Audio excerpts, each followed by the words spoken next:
Hi everyone, I'm Patrick Franks from the Stanford Biomechatronics Lab, and today I'll be discussing some of our recent findings on exoskeleton assistance for the hips, knees, and ankles during walking. This work was done with Reyes, Steve Collins, and especially Bryan, who's shown here walking in her exoskeleton and will present later in the session as well. Exoskeletons could improve human mobility for people with and without mobility impairments alike. Some devices have already demonstrated improvements to walking, typically measured as reductions to the energetic cost of walking. These successful devices have mostly assisted a single joint, so typically either the hips or the ankles.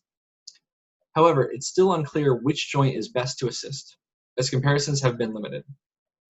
And while we have seen that assisting one or two joints can improve walking, how much better will it be if we can assist the whole leg? To study these questions, we are using a hip, knee, ankle exoskeleton that we've developed in the lab. This device can apply torques in hip flexion and extension, knee flexion and extension, and ankle plantar flexion. This device can assist each joint individually or can assist all three simultaneously, which lets us test and compare different potential device designs. For this study, we optimized hip-only, knee-only, and ankle-only exoskeleton assistance, as well as assistance of the whole leg, so all three joints at once. To do this, we used human-in-the-loop optimization, a process where we measure the energetic cost of walking of the user and adjust the control of the exoskeleton to minimize that measured cost.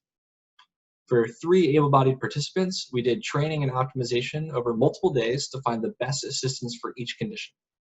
During this, we measured metabolic cost and muscle activity using surface EMG. So first, let's look at the metabolic cost of walking. The gray bar shows the average cost of walking with no exoskeleton, so this is just in normal shoes. In black is the cost of walking and the exoskeleton with no torque supply. Here in blue is walking with exoskeleton assistance for the whole leg, and then individual participant values are shown with the symbols. Whole leg assistance reduced the metabolic cost of walking by 50% relative to walking in the device unassisted, which is huge.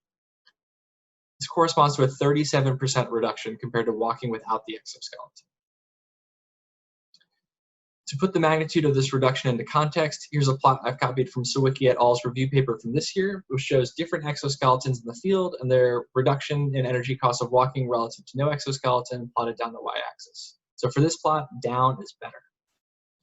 If we extend their y-axis with the same spacing, plotted here as a blue star, is the reduction from whole leg assistance.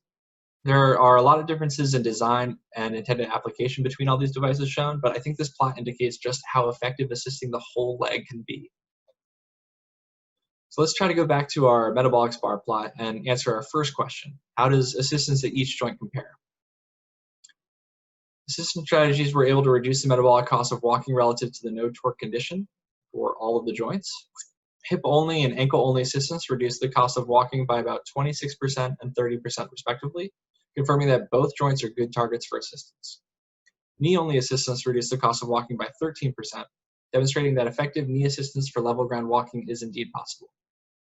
And how do these strategies compare to assisting the whole leg? It seems that single joint assistance is doing better than you might expect.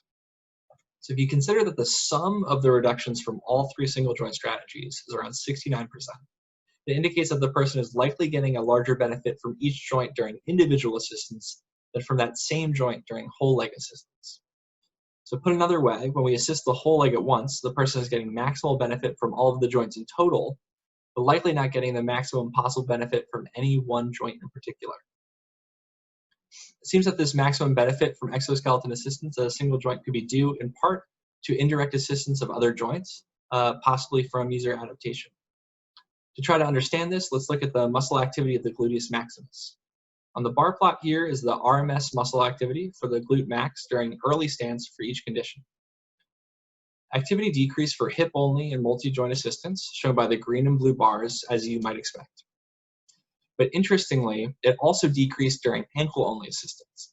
This indicates that the glute max hip extensor was assisted by ankle exoskeleton torque, possibly by allowing the user to rely less on their hips and instead take advantage of the ankle assistance. The relative reductions in metabolic cost and muscle activity seem to indicate that exoskeleton assistance of the whole leg will bring about the most effect, but assisting a single joint might be a more efficient way to translate exoskeleton assistance to metabolic benefits.